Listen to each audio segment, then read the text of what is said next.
ચોટીલાના ચામુંડમાં તમે જમવા વહેલા આવો ને.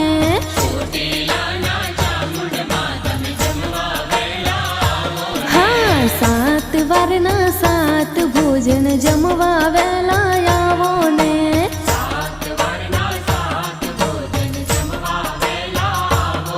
હે જમવા વેલા આવો, માડી સૈયર સાથે લાવો ને.